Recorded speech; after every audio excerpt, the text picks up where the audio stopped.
Assalamualaikum warahmatullahi wabarakatuh. Innal hamdalillah nahmaduhu wa nasta'inuhu wa nastaghfiruh wa na'udzu billahi min shururi anfusina wa min sayyiati a'malina. May yahdihillahu fala mudilla lahu wa may yudlilhu fala hadiya lahu. Amma ba'du. Allahumma salli ala sayyidina Muhammad an-nuril dzati wa sirris sari fi jami'il asma'i was sifat wa ala alihi wa ashabihi wa li baitihi wa dzurriyyatihi ajma'in. اللهم صل على سيدنا محمد الفاتح لما أغلق والخاتم لما سبق ناصر الحق بالحق والهادي إلى صراطك المستقيم وعلى آله حق قدره ومقداره العظيم. اللهم بك أسبحنا بك أمسينا بك نحيا بك نموت وإليك النشور. Bapak Ibu Saudara mekakan Allah, alhamdulillah kita masih dapat menikmati masjid. Nabi mengatakan, jika engkau melihat ada orang memakmurkan masjid, falyashhad lahu bil iman, maka bersaksilah bahwa dia adalah orang yang beriman. Ini bukan insya Allah lagi, ini udah pasti. Dan perbedaan utama antara munafik dengan mukmin adalah berjamaah di subuh hari. Dan kita Allah bangunkan. Siapa yang membangunkan kita? Allah. Kita membaca alhamdulillahillazi ahyana. Alhamdulillahillazi ahyana kalau diartikan secara harfiah, terima kasih wahai yang mengembalikan hidup kami. Kalau kita nggak dikembalikan Pak hidupnya, ya ada yang mati ya disebut orang COVID kayak jantung apa, itu nama aja. Tapi sebenarnya itu adalah qudrah iradah Allah yang berlaku. Bapak Ibu Saudara makan Allah, tema kita tentang Nur Muhammad ya. Nur Muhammad sallallahu alaihi wasallam, salah satu tema yang hari ini banyak orang menganggapnya bid'ah. Padahal ini adalah kajian ulama-ulama, baik yang pro dengan kajian-kajian ilmu qalbu yang kita sebut tasawuf, ataupun yang anti, baik ulama yang disebut salafi ataupun asy'ari sufi. Sebagai contoh, Imam Ibnu Qayyim tidak keberatan menyebut istilah ini dengan Nur Muhammad sallallahu alaihi wasallam. Apalagi Imam Ghazali, apalagi Imam Ibnu Athaillah Sakandari pengarang Hikam, apalagi imam-imam sebelumnya. Ada seorang imam yang lebih awal semasa dengan Bukhari dan Muslim, bernama Al-Imam Al-Hafiz Al-Hakim At-Tirmidzi. Jadi ada dua Tirmizi. Imam Tirmizi pengarang Sunan Tirmizi. Sunan Tirmizi itu nama asli kitabnya Al-Jami' As-Sahih, kumpulan hadis sahih menurut Imam Tirmizi. Tapi nama kecil beliau ya Abu Isa, nama kunyahnya, panggilannya. Ada Tirmizi kedua, ahli hadis, ahli qalbu, bernama Al-Hakim At-Tirmizi. Sekampung semua mereka. Beliaulah yang mengemukakan istilah ini di kalangan ahli hadis, istilah Nur Muhammad sallallahu alaihi wasallam. Bapak Ibu Saudara makan Allah, masih ingat guru-guru kita dulu sering baca ayat alastu bi rabbikum qalu bala syahidna, masih ingat ya? Jadi Allah bertanya kepada semua ruh, wahai semua ruh, bukankah aku Rabb kalian? Lalu Imam Ibnu Katsir, murid Ibnu Taimiyah dan Ibnu Qayyim, murid Imam Salafi, mengatakan dalam sebuah riwayat yang dia nukil, bahwa yang pertama menjawab itu adalah ruh Nabi Muhammad sallallahu alaihi wasallam. Ruh Nabi Muhammad ini disebutlah Nur Muhammad sallallahu alaihi wasallam. Masih ingat juga ulama kita, mungkin waktu khutbah kemarin Habib Ges membacakan ayatnya, wa ma arsalnaka, tidaklah kami mengutus engkau hai Muhammad kecuali untuk apa? Rahmatan lil alamin, sebagai rahmat bagi sekalian alam. Bapak Ibu yang mulakan Allah, dalam hadis Imam Muslim ayat ini dijelaskan apa makna rahmat. Siapakah rahmat itu? Berapa jumlah rahmat itu? Ternyata dalam hadis Imam Muslim gamblang sekali, inna lillahi mi'ata rahmatin. Allah mempunyai, menciptakan 100 rahmat. Satu Allah ciptakan untuk dunia dari awal penciptaan makhluk di dunia sampai nanti kiamat. 99 di akhirat. Inilah makna hadis Nabi. Beliau mengatakan, Setiap nabi ada punya doa mustajab. Tetapi aku, kata beliau, khaba'tu, aku menyimpan dan menginvestasikan doaku supaya tidak dikabulkan di sini, tapi dikabulkan nanti di sana, di akhirat. Nabi Muhammad yang disebut rahmat bagi alam semesta, ternyata pancarannya bisa 100. Tadi hadisnya berapa? Sesungguhnya Allah menciptakan rahmat 100 macam rahmat. Jadi dari dulu sebelum Nabi Adam dicipta, langit bumi dibuat, itu baru satu rahmat sampai kiamat. Satu kali Nabi Adam ya, duduk sendiri kesepian, Pak. Kesepian, ketiduran. Bangun tidur, karena Allah Maha tahu isi hati hambanya, kekasihnya, Allah kirimlah, Allah ciptakanlah dari dirinya sendiri tulang rusuk, terciptalah Sayyidah Hawa, kita sebut Siti Hawa. Langsung mau dipegang-pegang itu sama Nabi Adam, tapi belum bayar mahar. Karena itu alam surga, maka di surga yang paling berharga bukan emas, tapi mengirim salam kepada kunci surga. Siapa yang pegang kunci surga? Nabi SAW mengatakan, tidaklah dibuka, la yuftah babul jannah ala ahadin min qabli, tidak pernah dibuka pintu surga kepada siapapun sebelumku, termasuk Nabi Adam.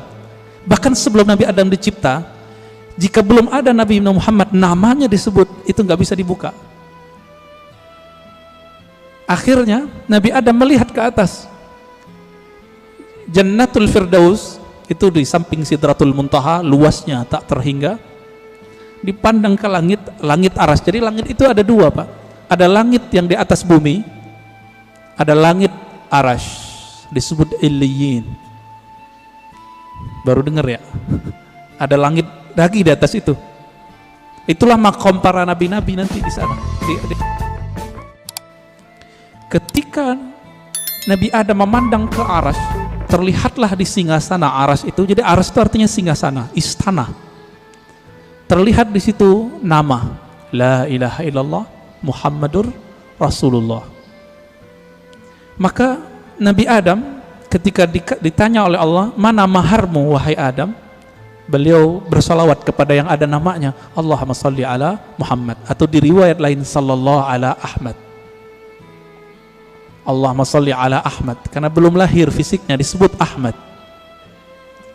Lalu dikatakan dalam riwayat Imam Tirmizi, Imam Al-Hakim ya, Imam Al-Hakim An-Naisaburi dalam kitabnya Al-Musadrak, dan menurut beliau hadis ini sahih. Apa kata beliau? Allah bertanya kepada Nabi Adam, sedangkan Allah tanpa nanya sebenarnya sudah tahu. Ini hanya dialog antara hamba dengan Allah Subhanahu wa taala. Apa kata Allah? Hei Adam, kenapa kamu bisa bersalawat kepada Muhammad?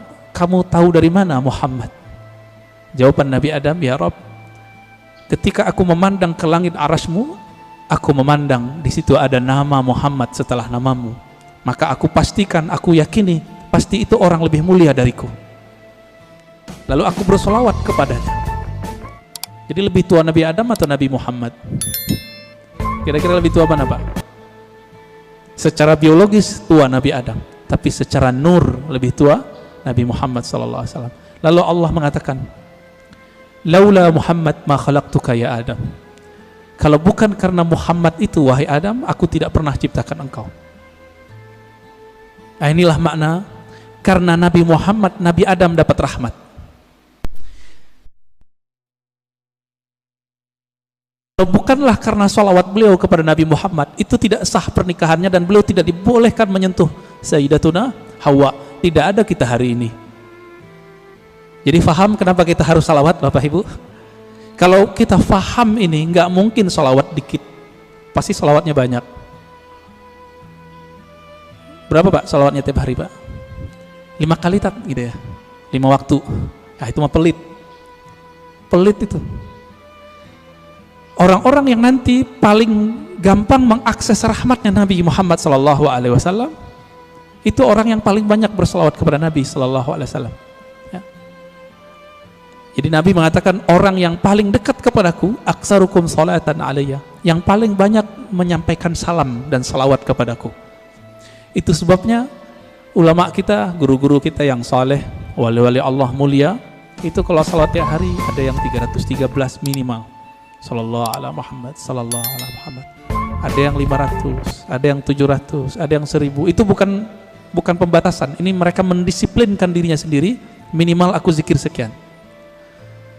Ada yang berzikir 10.000, membaca salawat setiap hari. Ada yang setiap nafas naik turunnya adalah salawat kepada Nabi sallallahu alaihi wasallam. Pantas nggak? Justru lebih pantas, lebih banyak dari itu. Kenapa?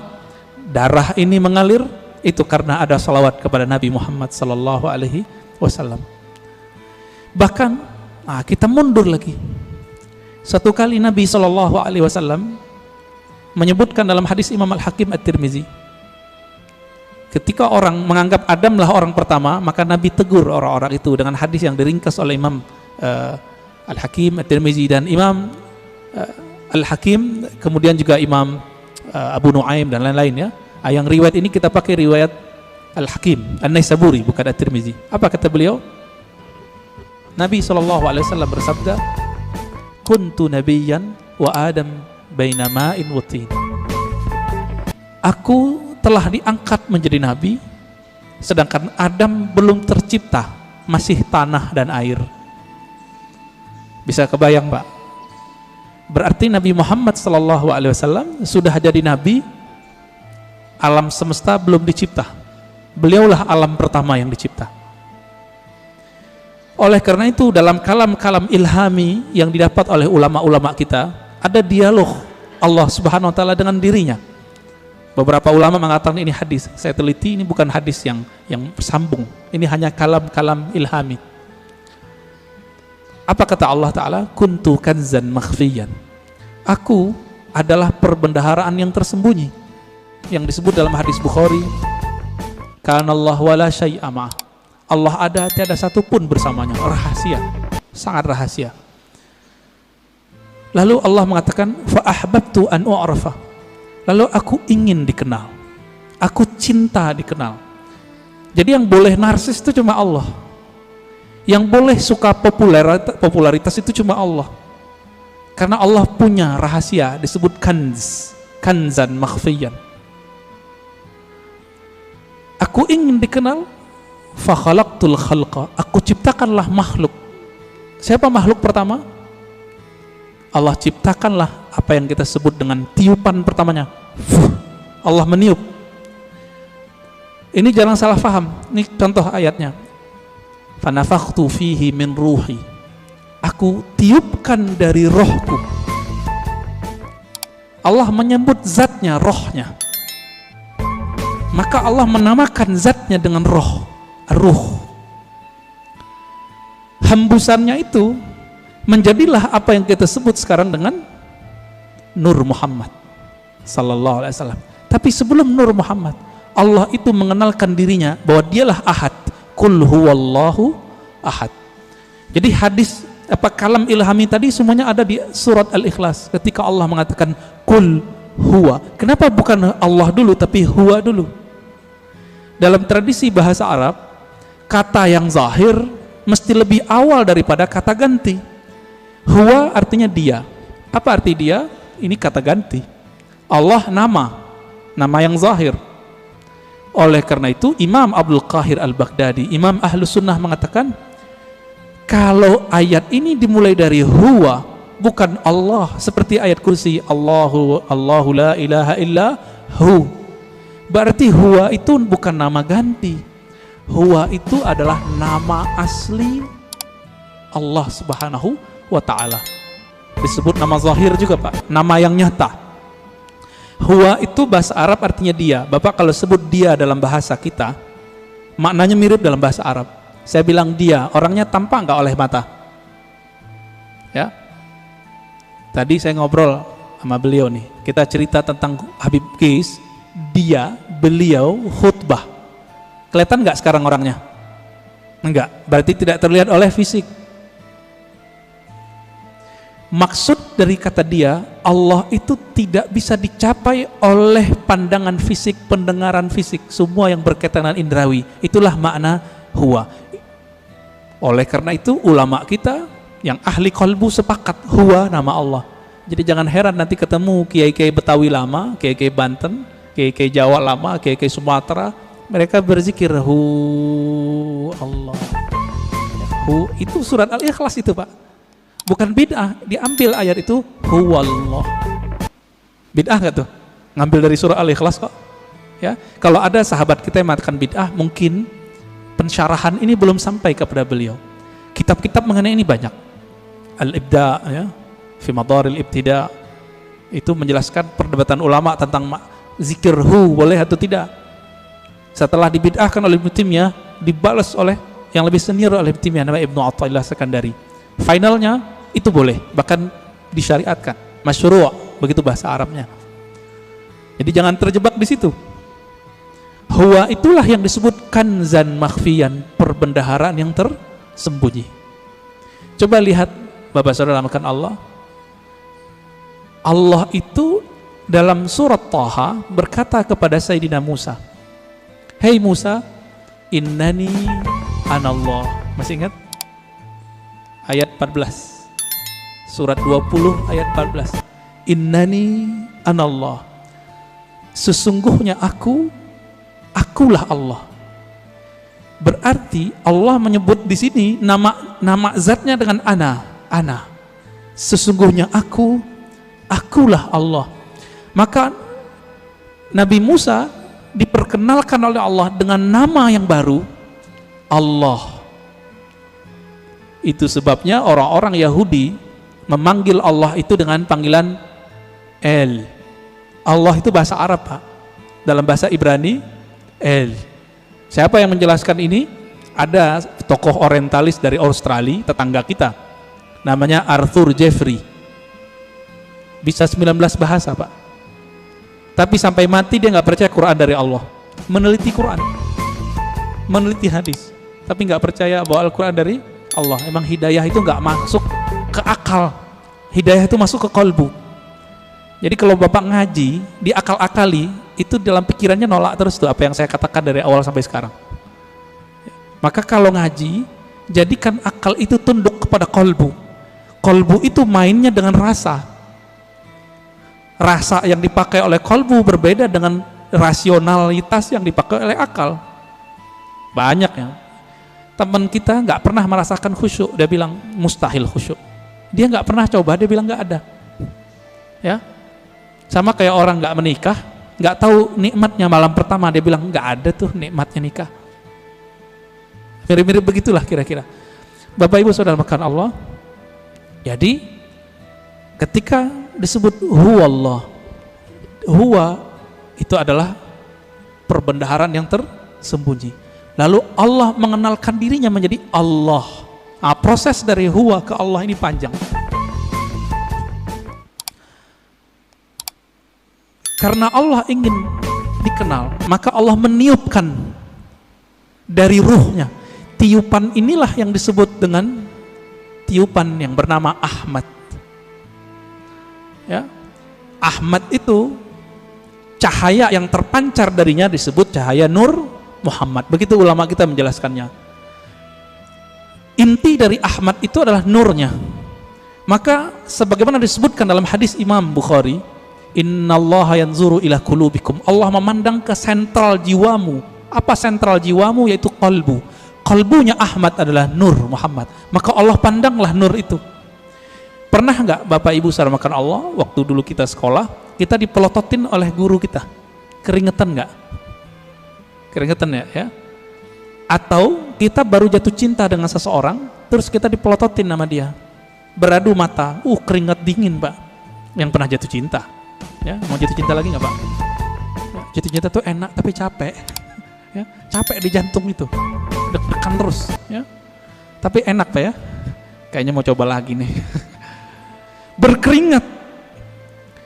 Maka di saat Allah Subhanahu Wa Taala, sang pemilik ruh, sang peniup, memandang kepada hasil tiupannya yang bernama nur itu, berkeringatlah nur itu, meneteslah dari nur itu yang disebut 124.000 tetesan.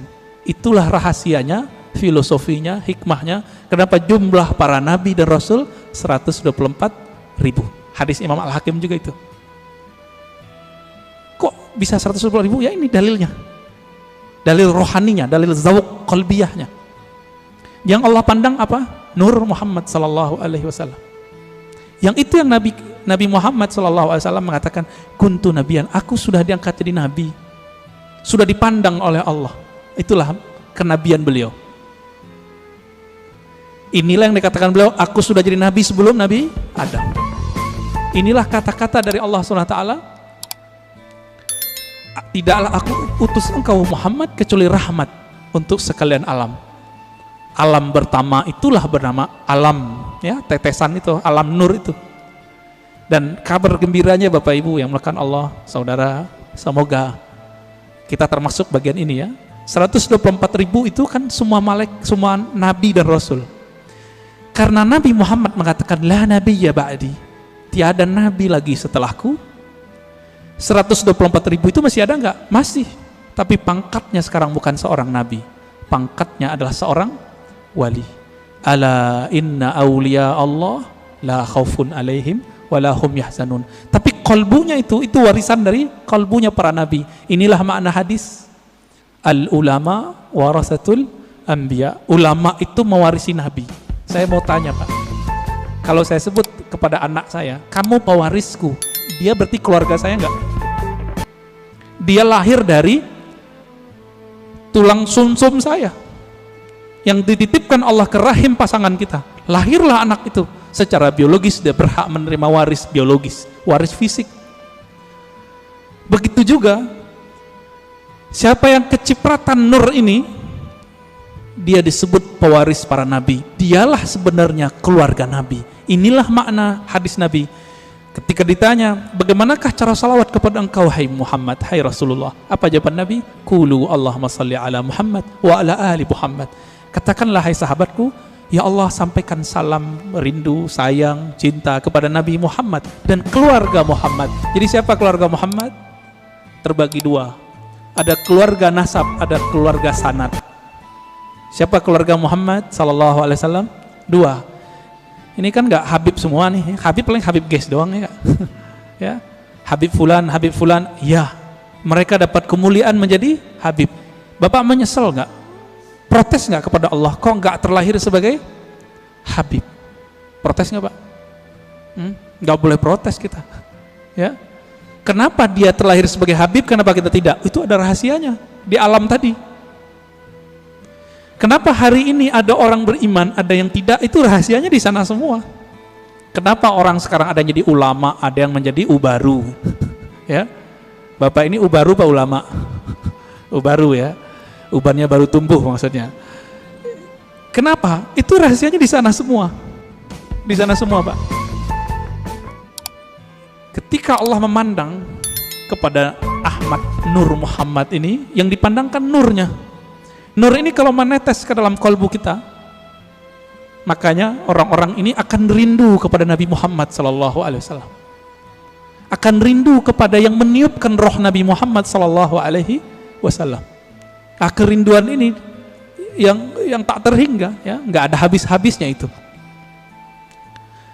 Inilah makna dari surat Zariyat, wa ma khalaqtul jinna wal insa illa liya'budun. Biasa orang terjemahkan nggak ada efeknya Pak. Apa terjemahan biasa? Tiadalah aku ciptakan jin dan manusia kecuali untuk menyembahku. Wah, itu mah biasa terjemahannya. Kita terusin. Menyembah itu artinya menjadikan diri kita budaknya, menjadikan diri kita manut kepadanya. Bapak, maukah mengikuti seseorang yang kita nggak kenal dia? Mau nggak? Mau nggak? Nggak mau. Kenapa kita nggak mau? Ya, gue nggak kenal, ngapain ikut kan gitu. Yang saya ikuti, yang saya kenal bahwa dia mempunyai wibawa kepemimpinan, wibawa apa tertentu lah. Kalau nggak kenal, untuk apa?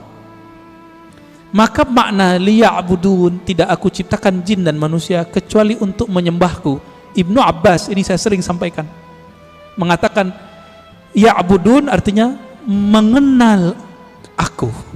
Tidaklah aku ciptakan engkau jin dan manusia kecuali untuk mengenal aku. Orang kalau kenal Nabi Muhammad baru mencintai Nabi Muhammad. Orang kalau kenal Rabbu Muhammad, pencipta Nabi Muhammad, baru menyembah Allah Subhanahu wa ta'ala. Kita karena memandang kekasih kita, pasangan kita, kita jatuh cinta kepadanya, lalu kita siap bersamanya, kita siap menghabiskan apa yang kita punya untuknya. Ini nggak kenal Allah, pantas susah tahajud. Nggak kenal Allah, pantas susah baca Quran. Nggak kenal yang nurunin Quran, gimana menikmati surat cinta dari Allah? Setiap Allah mengatakan ya ayyuhallazina amanu, itu panggilan cinta, Pak. Hei orang-orang yang percaya kepadaku, itu panggilan cinta itu. Ini tanya nih bapak-bapak yang dulu belum ketemu handphone, jatuh cinta dulu, kirim surat sama kekasih, gimana Pak? Surat, baca suratnya gemetar nggak? Gemetar. Ibu-ibu tanya di belakang, dapat surat cinta pertama bisa nangis loh. Disimpan rapi-rapi di lemari. Kalau supaya nggak ketahuan sama orang tua, disimpan ya di bagian tertentu. Nggak bisa juga, kata Ustadz kita, disimpan di hati, Ustadz. Ya, begitu. Kalau kita bisa menghargai surat cinta dari kekasih fisik, kekasih biologis, sedemikian rupa, kenapa tidak bisa menghargai surat cinta ini melebihi itu? Ini kan aneh. Berarti nggak kenal kepada yang mengirim surat cinta. Karena tidak kenal, apa yang terjadi? Kita meremehkan surat itu. Bapak Ibu Saudara makan Allah,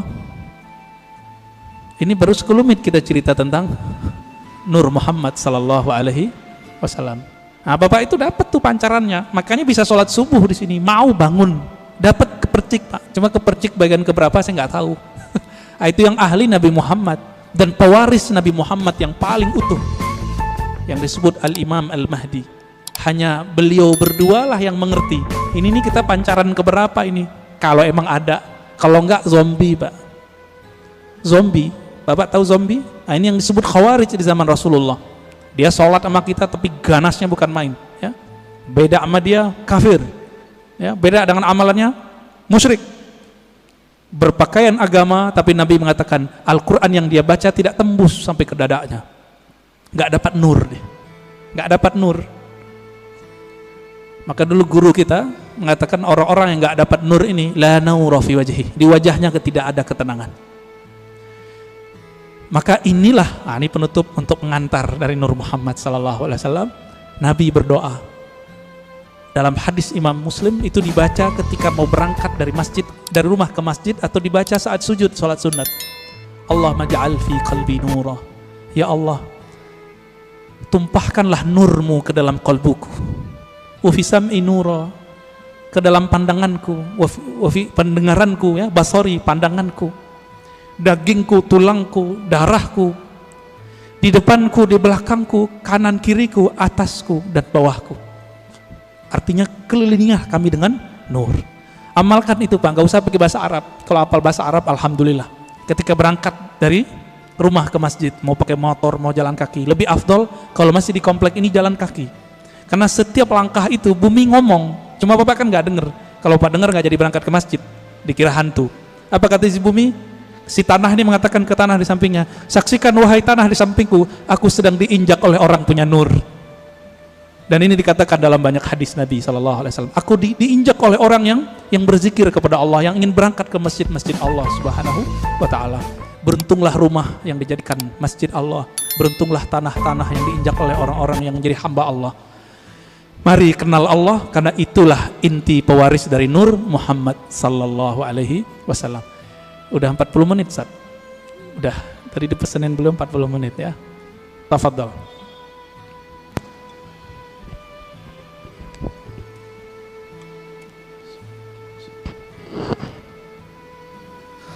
Alhamdulillahirabbil alamin.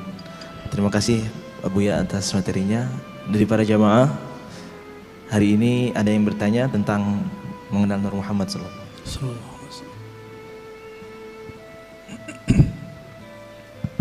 Bismillahirrahmanirrahim. Assalamualaikum warahmatullahi wabarakatuh. Waalaikumsalam warahmatullahi wabarakatuh.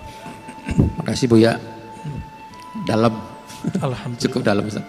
Alhamdulillah. Ini kajian seperti ini menurut hemat saya jarang Ustaz ya. Alhamdulillah. Ini juga Ustaz juga, saya barusan bicara sama dia. Kalau dakwah itu macam-macam Ustaz ya. Ada penyemangat, macam Buya ini kan dalam ini. Menurut saya, ya itu tadi Buya katakan tadi, orang yang suka mengkafir-kafirkan, membid'ahkan itu kan banyak ya. Di sini juga ada Ustaz. Tuh, korban ya. Di sini ada Ustaz, enggak, ini saya hanya nyampaikan, di sini ada Ustaz. Sebenarnya kalau kalimat kurban, iya juga sih. Iya juga sih Ustaz. Iya. Cuman tadi yang Buya katakan tadi, apa ya, ya kita kan sebagai pemeluk agama, kita kan harus menerima aja Ustaz. Jangan penuh emosi kan. Karena kadang-kadang kalau kita balas lagi kan kurang baik. Iya. Ya apalagi ya, seperti saya kan orang sudah berumur juga Ustaz ya. Jadi ya cukuplah mengangguk-angguk kepala. Yang penting satu Ibu ya, ilmu yang saya dapatkan itu bertambah terus setiap hari. Pertanyaan saya Ustaz, Bu ya. Yang saya katakan ini tadi, orang-orang yang suka membid'ahkan itu, tapi saya lihat jarang melihat mengaji, tapi nggak tahu lah ya, mungkin bisa aja dia di Google dan lain sebagainya. Pertanyaan saya ini, orang yang selalu melihat Google itu, dia ambilnya dari sumbernya dari situ aja. Terus kadang kan berargumen di WA. Ya. Ini seperti apa, Bu ya? Ya? Itu aja mungkin. Terima kasih. Assalamualaikum warahmatullahi wabarakatuh. Orang yang tidak berguru langsung kepada ahlinya tidak mendapatkan satu benefit rohani yang disebut dalam hadis Abu Daud. Apa kata Nabi? Nadrallahu mra'an. Allah beri nadrah. Nadrah ini nama lain dari nawwara. Allah beri cahaya yang memancar di wajah. Nadrallahu mra'an. Allah akan pancarkan cahaya lewat wajah seseorang. Sami'a maqalati, yang mau berguru langsung mendengarkan hadisku. Orang Arab dulu kalau menyebut sami'a itu nggak mungkin online, nggak mungkin lewat Google, mesti berguru ke ahlinya. Nggak mungkin. Kenapa? Dulu disebut sama pasti hadir. Itu sebabnya Imam Syafi'i dulu tidak terima persaksian orang yang hadir di konser-konser musik yang musiknya ada kefasikan. Ada penampilan orang buka aurat ya, bukan lagunya sebenarnya oleh Imam Syafi'i. Kenapa? Sami'ah, begitu kalimatnya, karena dia hadir, mendengar itu dulu nggak mungkin lewat MP3.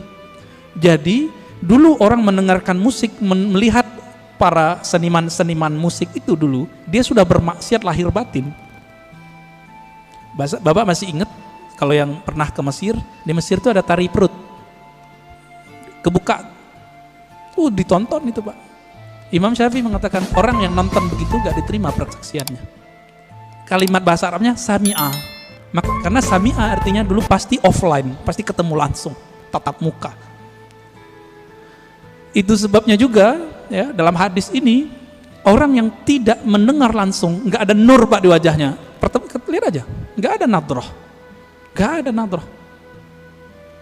Semakin dia tambah ilmu itu masuknya ke otak.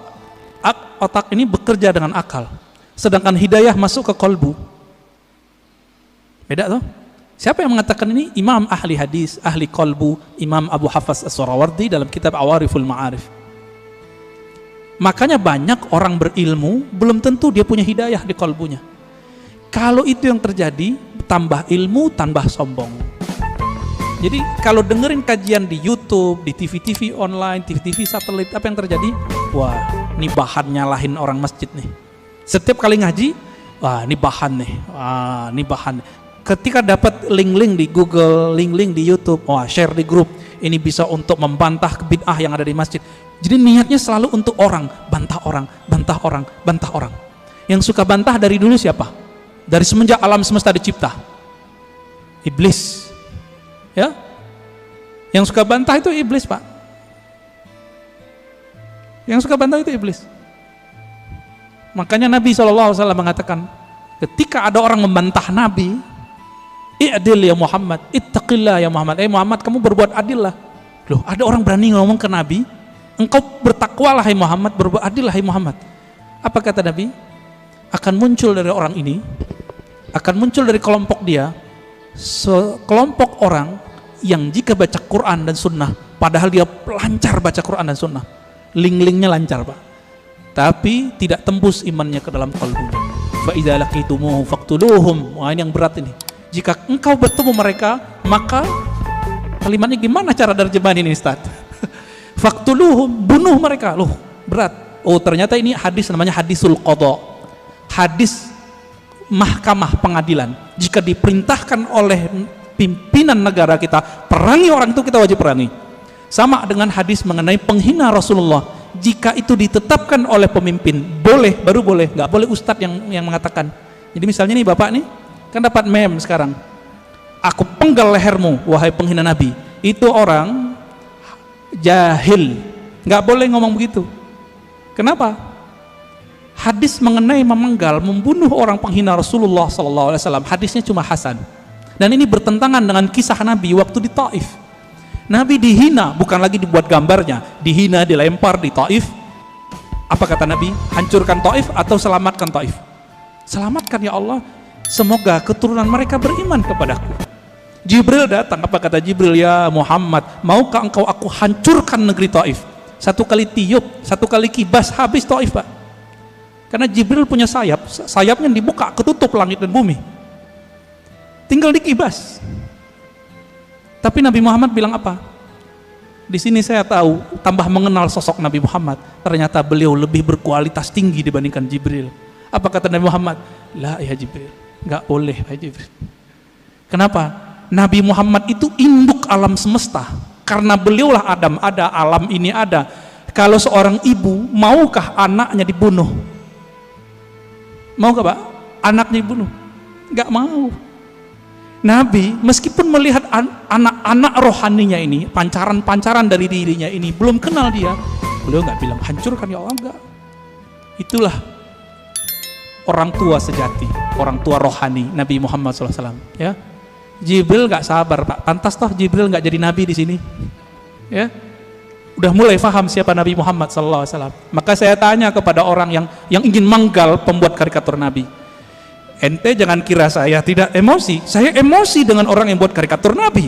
Bahkan yang bilang orang tua Nabi di neraka aja mau saya bunuh. Tapi kita nggak boleh membunuhnya. Kenapa? Seandainya itu ada di depan Nabi, Nabi tidak akan membunuh mereka. Nabi hanya akan mendoakan mereka. Jadi jangan beragama dengan emosi, dengan hawa, dengan syahwat. Beragamalah dengan nur itu. Saya kalau tiap bahas tentang itu Pak, suara naik. Tapi kalbu bilang turunin lagi, turunin lagi. Ada ustadz bilang orang tua Nabi masuk neraka, aduh kebakar kita Pak. Apalagi yang keturunan Rasulullah kayak Habib Ges, Habib Lutfi, Habib. Perasaannya gimana Pak? Kaki ente masuk neraka gitu. Anak neraka, cucu neraka, kira-kira gimana?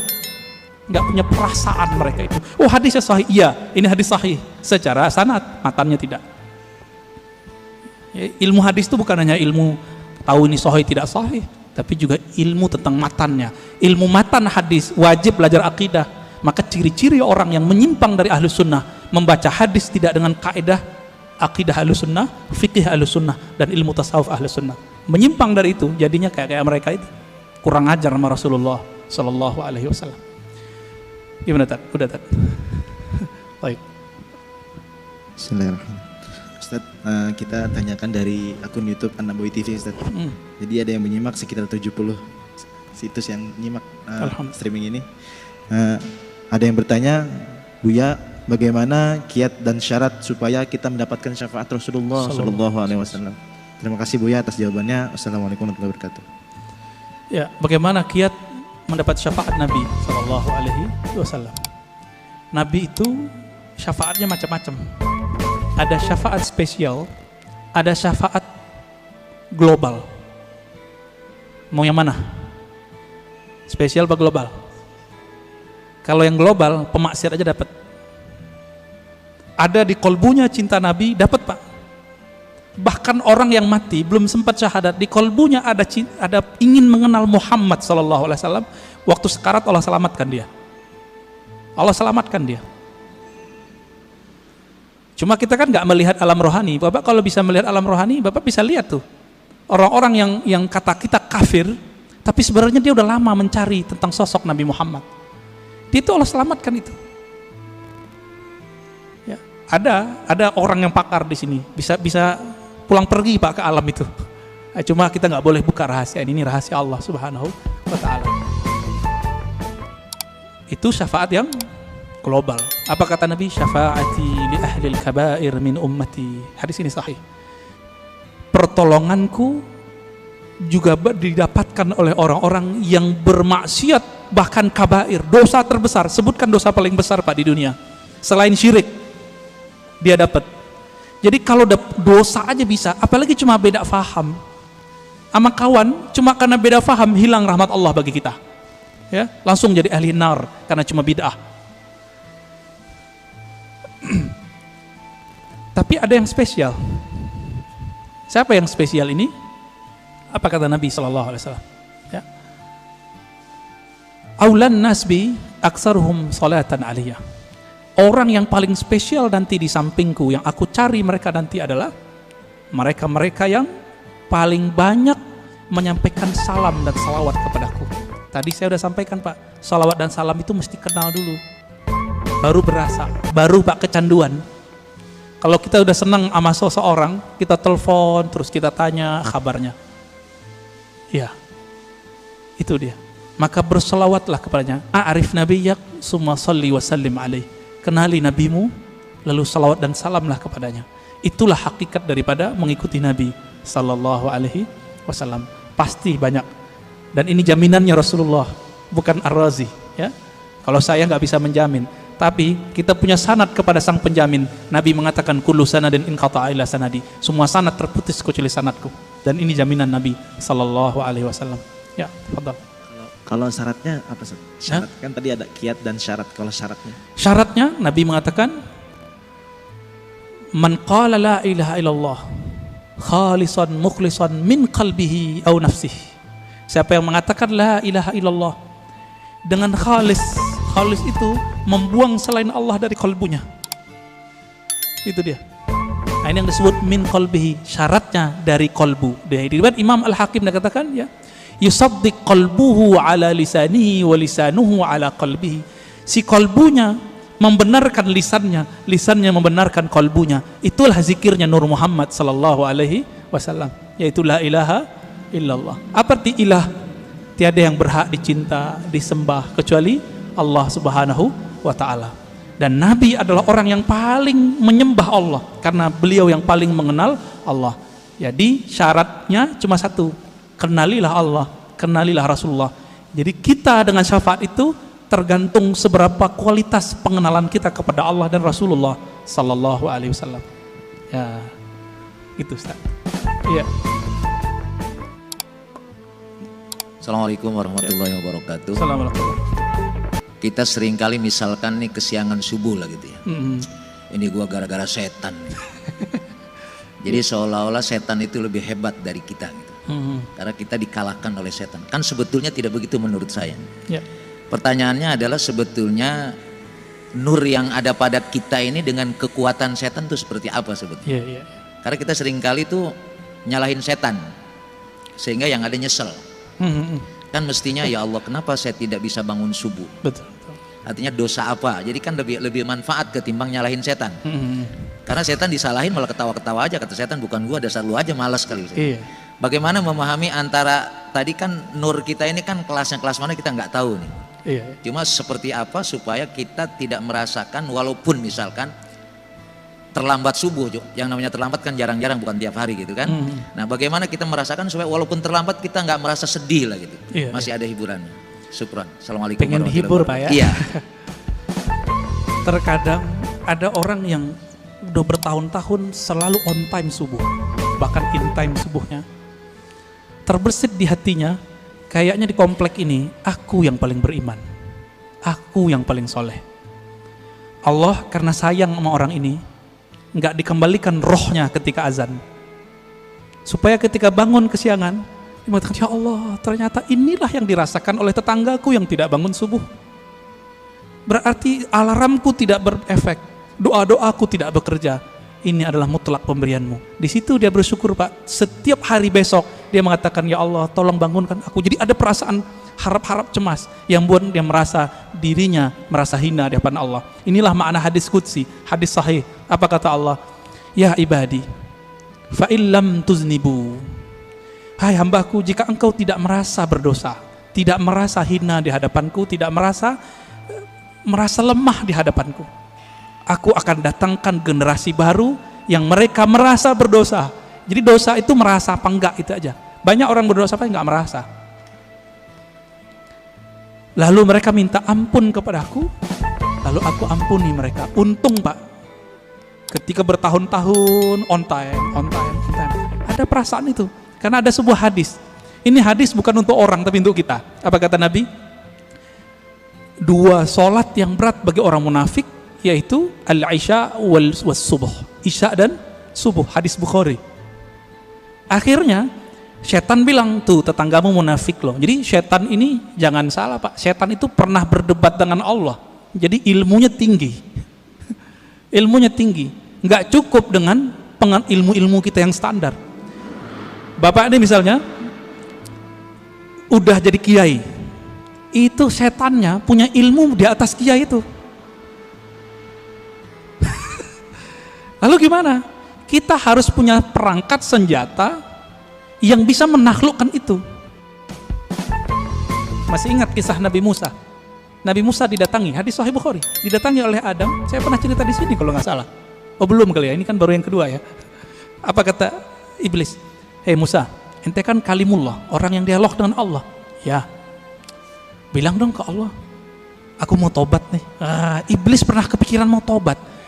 Karena iblis udah ditunjukin neraka tuh kayak gimana, Pak. Iblis loh ya.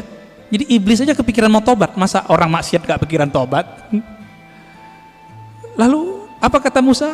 Bertanya Musa kepada Allah. Lalu Allah sampaikan kepada Musa, sampaikan itu kepada iblis. Ya? Hei iblis, apa? Jika engkau ingin tobat, maka revisilah pembangkanganmu itu. Gimana cara merevisi pembangkangannya? Tuh, di sono tuh ada kuburan Adam, kakekku, tolong sujud kepadanya. Kira-kira jawaban iblis apa, Pak? Ogah gua. Dia hidup juga nggak mau sujud, apalagi udah bau tanah. Tambah kufur, Pak. Inilah pribadi iblis. Jadi orang-orang yang iblisiyah ini, pewaris iblis, ngaji bukan nambah iman, nambah kufur. Ngaji bukan nambah rendah hati, nambah sombong. Apa kata si iblis waktu Nabi Adam masih hidup? Ana khairu minhu. Aneh kan lebih baik dari dia. Jadi kalau kita berani nih ngomong, Bapak mau ahlus sunnah, mau nggak ahlus sunnah? Bapak ini udah ngaku ahlus sunnah, terus merasa lebih baik daripada orang yang nyala-nyalain. Iblis juga itu. Jadi kita nggak boleh merasa itu meskipun kita benar. Ini yang dimaksud oleh Nabi. Siapa yang berdebat, meskipun dia tahu dia benar, dia tinggalkan perdebatannya. Allah taruh dia di tengah-tengah surga. Wasatil jannah. Tapi dia tahu dia benar, orang ngajak debat dia nggak mau debat. Kalau tadi udah debat duluan, maka Allah taruh dia di tempat paling tinggi, yaitu Firdaus. Kenapa? Karena debat itu adalah karakter iblis yang jahil kepada Allah. Dia memandang Nabi Adam, tapi dia tidak kenal nur yang ada di wajah Nabi Adam. Nur apa itu? Nur Muhammad. Tiupan Allahu Ahad itu ada di wajah Nabi Adam. Iblis gak bisa lihat itu alim atau jahil. Yang ini nggak akan bisa ditembus oleh iblis, Pak. Iblis minta izin kepada Allah. Ya Allah, tolong izinkan aku mengakses kolbunya manusia. Apa kata Allah? Nggak diizinkan ente. Tapi ente punya cara. Tidak langsung. Caranya apa? Tajri majrad dam. Kamu diizinkan mengakses lewat darah, tapi nggak boleh langsung ke jantung, karena jantung berhubungan dengan kolbu. Tapi karena darah itu nanti mengalir, berputar di dalam kolbu, inilah orang kalau tidak membersihkan kolbunya menjadi kolbu iblis. Itulah yang nanti kalau dibiarkan, Pak, pribadi ini merasa lebih, nanti lama-lama dia berani nyalain orang, bahkan bunuh orang yang beda sama dia, bahkan ngebom orang yang beda faham sama dia. Nanti di akhir zaman, ini kan akhir zaman sudah, mereka akan menjadi tentara Dajjal. Inilah yang masuk dalam imajinasi para buat seniman-seniman itu jadi zombie. Zombie itu adalah karakter dari atba'u Dajjal. Nggak ada iman di kolbunya. Hati-hati Pak. Ya, maka pandanglah kolbu itu, bersihkan tiap hari. Jadi kalau mau istighfar nggak hanya istighfar zahir, istighfar kolbu.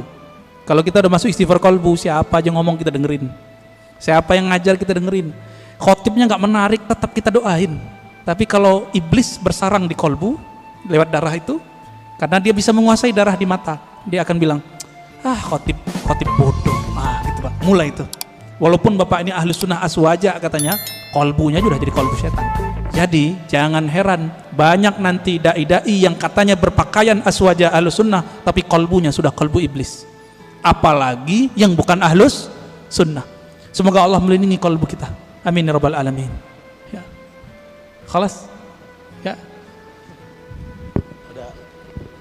Ya. Enggak tahu nih, terserah antum aja deh. Bulan depan aja lagi Pak ya.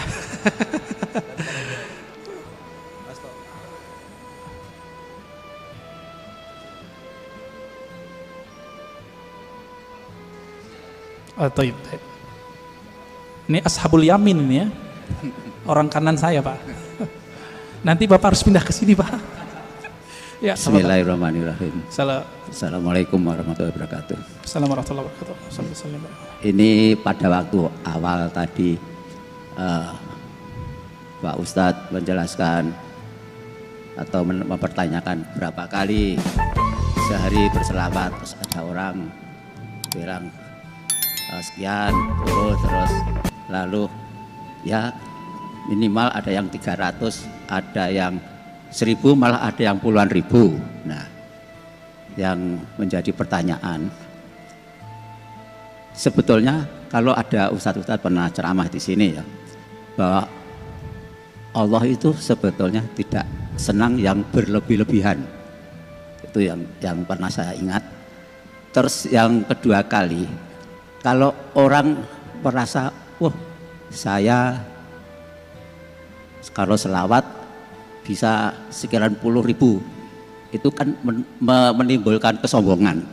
Padahal sombong itu juga sebetulnya dilarang. Tunggu dulu Pak. Apa? Bapak tahu dari mana orangnya sombong? Loh, kan misalkan ada pas kumpul-kumpul, Pak, misalkan ini apa namanya? Itu namanya suudzon, buruk sangka, itu nggak boleh. Ya, tapi dia kan terus menyombongkan diri. Oh saya kuat sekian, misalkan kan itu kan menyombongkan diri. Belum tentu. Oh belum tentu. Ya ini kan namanya aja penilaian saya karena itu suudzon namanya. Ya itu kan namanya kan berlebih-lebihan. Enggak. Terus itu misalnya karena asiknya berselawat, akhirnya dzikir la ilaha illallah itu lebih sedikit daripada selawatnya misalnya. Ini pertanyaan. Saya ingin penjelasan aja. Bukan saya ini terus suudzon itu enggak. Tapi ini kan kenyataannya kalau orang mengatakan oh saya kuat sekian, itu kan namanya sombong. Walaupun ini mungkin dari mata Ustadz, oh itu sampean suudzon, dia sebetulnya enggak sombong. Nah, walaupun memang enggak sombong ya, mungkin ya seolah-olah ada yang orang menilai wah dia sombong. Padahal ya hanya itu saja.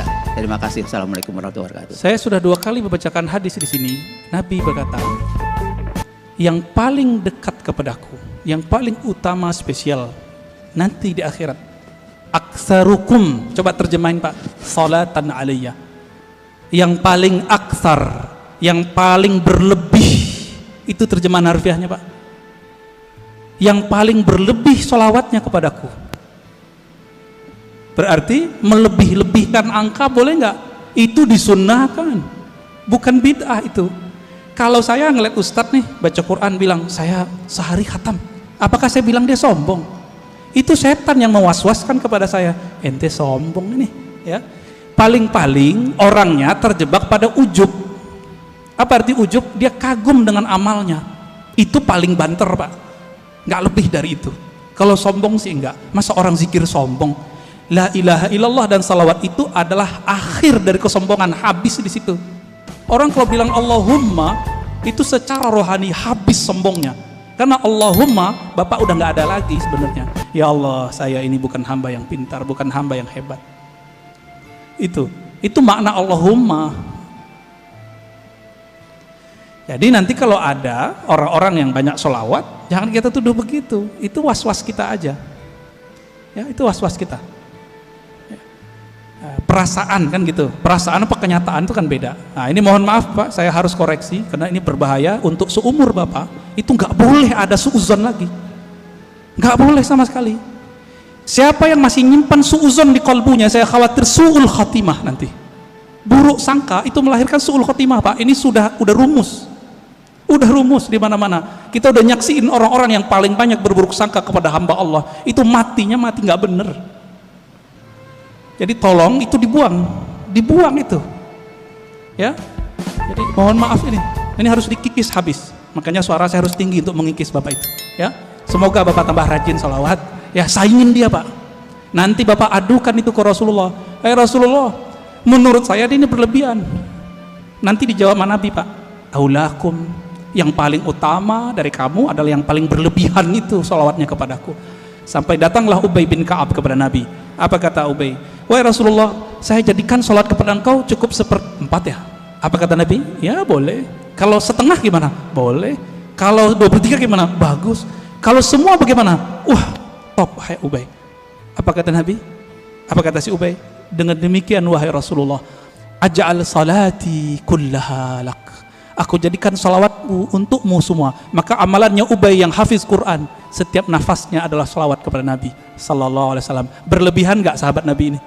Abu Hurairah zikir 12.000 tiap hari, berlebihan enggak? Dan itu ditulis dalam kitab. Jika itu berlebihan, Abu Hurairah lah yang pertama berlebihan.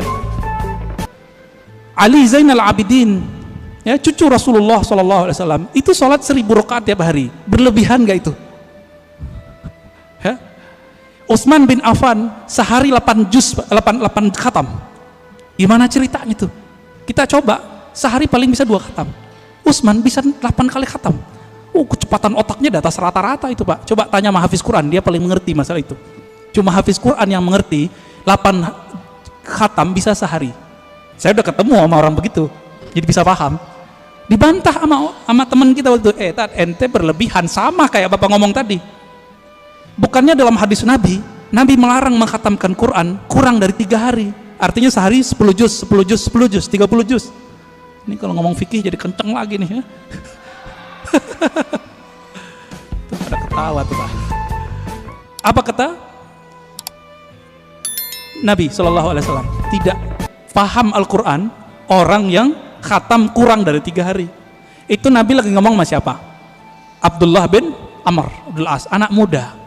Maksudnya ente nggak paham kalau baca lebih banyak dari 10 juz tiap hari, ente gitu. Nabi nggak ngomong ke Utsman. Lebih mulia Utsman atau Abdullah bin Amr? Saya mau tanya Pak. Utsman.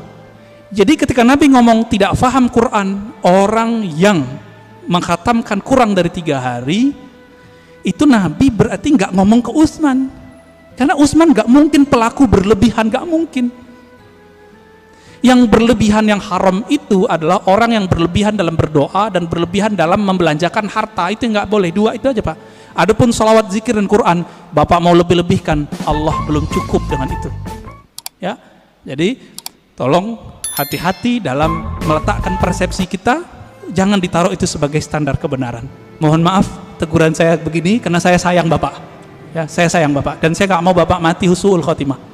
Karena Bapak sudah rajin sholat subuh. Saya doakan semoga yang hadir, terutama Bapak yang bertanya, tambah cinta Rasulullah, tambah banyak salawat kepada Rasulullah. Allahumma ja'alna minal muhibbin. Ya Allah, jadikan kami orang yang sangat cinta kepada Nabi. Allahumma ja'alna minal muktsirina bi salati ala nabiyika. Ya Allah, jadikan kami orang yang paling banyak bersalawat kepada Nabimu sallallahu alaihi wasallam. Rabbana atina fid dunya hasanah wa fil akhirati hasanah.